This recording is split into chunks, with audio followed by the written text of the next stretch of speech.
Por acuerdo de la mesa directiva y por tratarse de un asunto de interés público, el siguiente punto de la agenda es la presentación del informe del presidente de la mesa directiva sobre su reciente visita a Estrasburgo, Francia. Tiene el uso de la palabra el senador José Gerardo Rodolfo Fernández Noroña, presidente de la mesa directiva.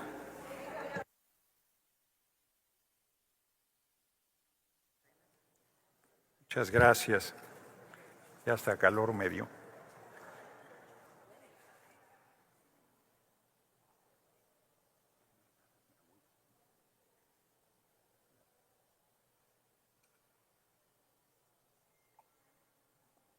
Muchas gracias, senadora presidenta. Pido una moción de ilustración. Me sea otorgada.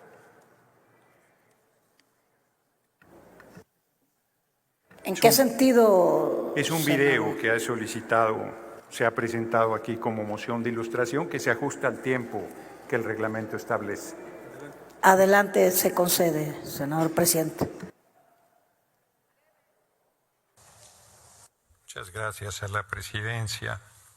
Muy buenas tardes, señoras, señores. Es para mí un honor dirigirme a esta asamblea. Si pudieran subirle el volumen. He oído toda la mañana sobre la democracia y en México se vive un momento de democracia excepcional, con un nivel de politización muy importante de nuestro pueblo. La última elección, por primera vez en 200 años de República Federal, una mujer ha llegado a la presidencia, la compañera presidenta Claudia Sheinbaum Pardo, con casi el 60% de los votos. Obtuvimos 2/3 de la Cámara de Diputados, ganamos el 93% de los senadores de mayoría y acabamos construyendo la mayoría calificada, que ha generado importantes reformas en beneficio de nuestro pueblo. Digo, sin exagerar, una de las reformas constitucionales que hicimos nos parece que está abriendo camino diferente para la humanidad desde México, porque por primera vez en la historia de los pueblos del mundo se va a elegir por el voto universal, secreto y directo a las personas integrantes del Poder Judicial. Poder Judicial en México y en no pocos países representa un bastión del conservadurismo que ha atacado a gobiernos democráticos que sirven a sus países y se busca descarrilarlos a través de este poder y de la utilización de los medios de comunicación. El 1 de junio, reitero, por primera vez se elegirá por el voto universal, secreto y directo. Tenemos paridad plena en las cámaras, tanto federales como de las 32 entidades del país, y el único poder que no tenía paridad era el Poder Judicial. Tendrá a partir de la elección del 1 de junio paridad plena.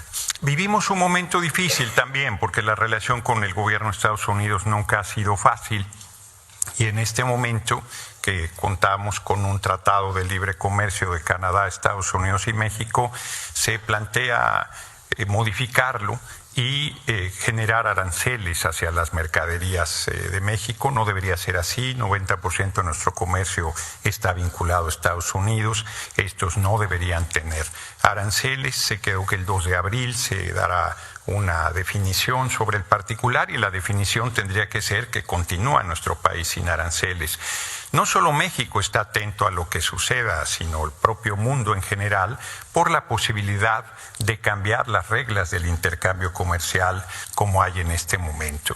Yo quiero plantear también en esta asamblea mi preocupación. Me parece inconcebible que en pleno siglo XXI siga existiendo el racismo, que siga pensándose que por su color de piel se es superior, y me parece todavía más grave que se lleve una política pública planteando con el tema de la migración posiciones racistas, posiciones clasistas y llevándolas a políticas públicas que no solo atentan contra derechos humanos fundamentales, sino que ponen en riesgo la colaboración entre diversos países. Es el caso de México con Estados Unidos, que tiene una población, se habla de diferentes millones, 30 millones, 40 millones de mexicanos que con su trabajo y esfuerzo contribuyen a la riqueza del vecino país, que no fueron a robar, que no fueron a generar conductas antisociales, sino que pagan impuestos todos los días y con su trabajo y esfuerzo contribuyen a la riqueza del vecino país. Sin embargo, se les plantea una persecución y no se hace lo mismo con los grupos de narcotráfico que en el propio territorio estadounidense distribuyen droga y que no son desmantelados.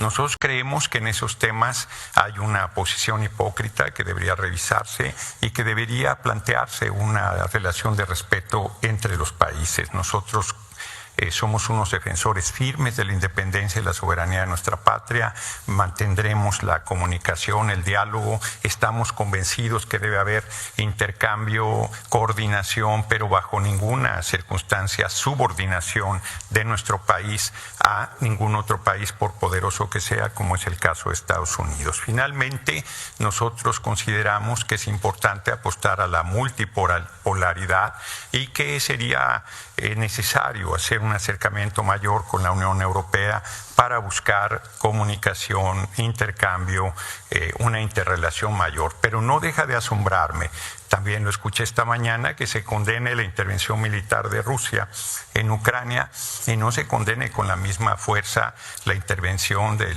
Estado de Israel en Palestina, la intervención de Estados Unidos y de la propia Unión Europea en Afganistán o en Irak.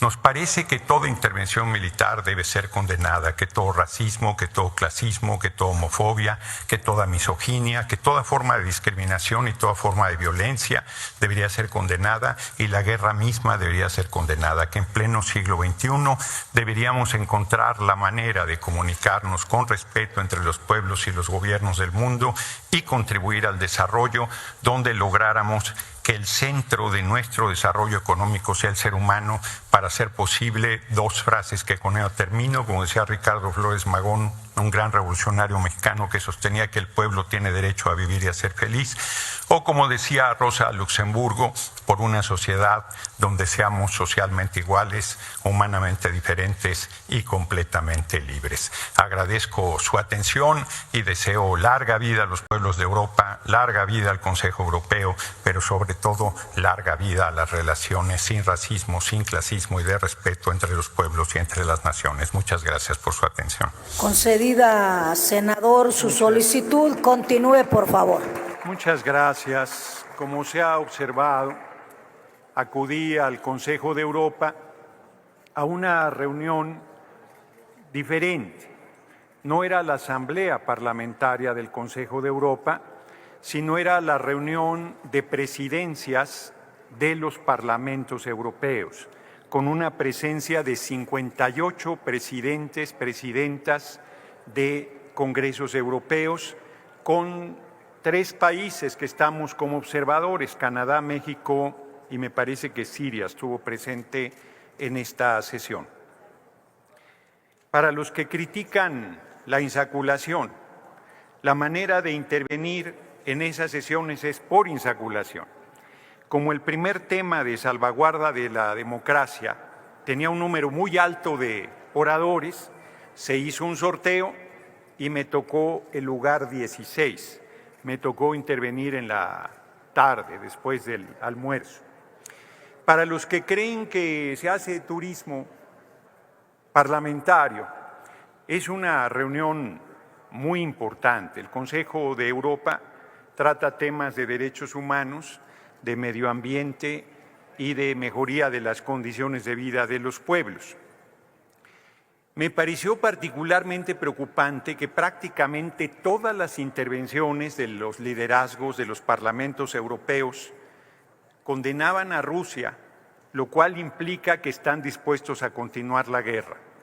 En las reuniones bilaterales inclusive se me planteó, que fueron reuniones muy importantes, ahora comentaré, que no fueron formalmente diplomáticas, sino fuimos a fondo de los temas.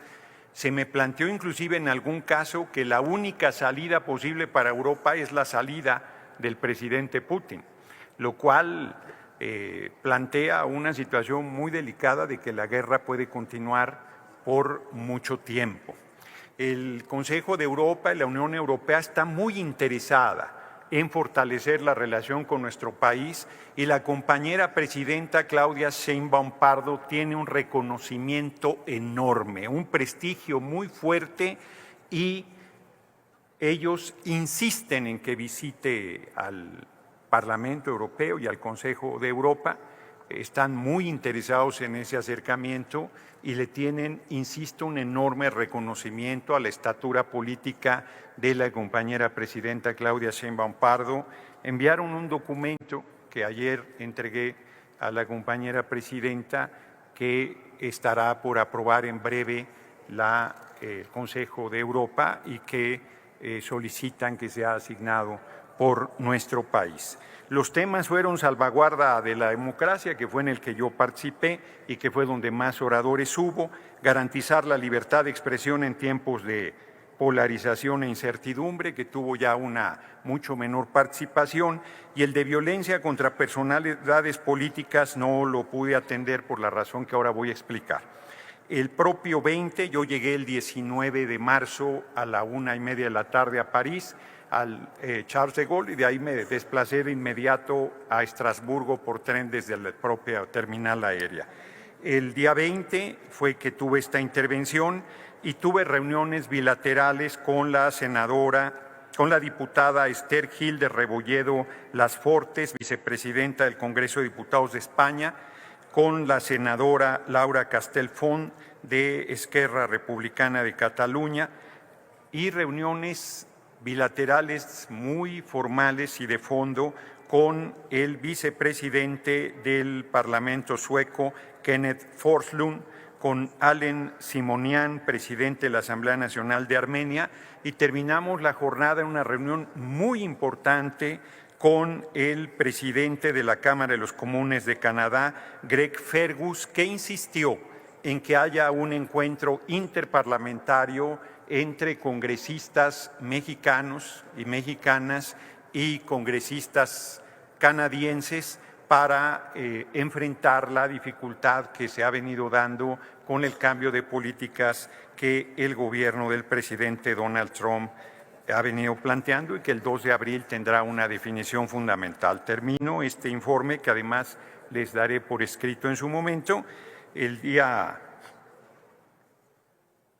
21, viernes 21, me reuní con el presidente de la Asamblea Parlamentaria del Consejo de Europa, Theodoros Rossopoulos, una muy importante reunión con un intercambio de fondo sobre temas de interés mutuo, con Verona Murphy, presidenta de la Asamblea de Irlanda, que además presidía la Asamblea cuando yo hice uso de la palabra, con Jan-Antoine Bruijn, presidente del Senado de los Países Bajos, y así no se pronuncia, perdonarán mi holandés, con la secretaria general de la Asamblea Parlamentaria del Consejo de Europa, dificilísimo su apellido, de Espina, denme por bueno la pronunciación, Tsatsivasilou, y con el vicepresidente de la Cámara de los Lores del Reino Unido, Lord John Gardiner of Kimball. Finalmente me reuní con el presidente del Parlamento Europeo, el diputado Martin Hoxsik. No fue posible la reunión con la presidenta porque habría que desplazarse a Bruselas y los tiempos no daban. Cierro.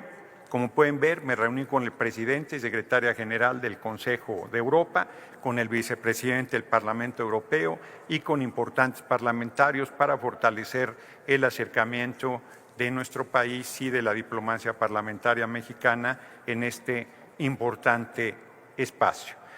Dicho en otras palabras, me pareció una reunión, una misión muy importante, muy productiva, y si hay algún reclamo y alguien siente que esta intervención y estas reuniones no representan la pluralidad de esta Cámara de Senadores, estoy abierto a escuchar los cuestionamientos que hubiese al respecto.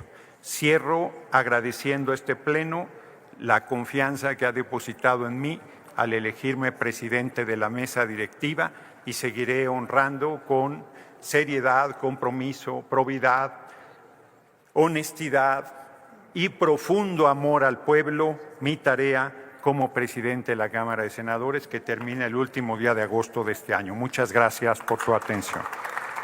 Gracias, senador presidente.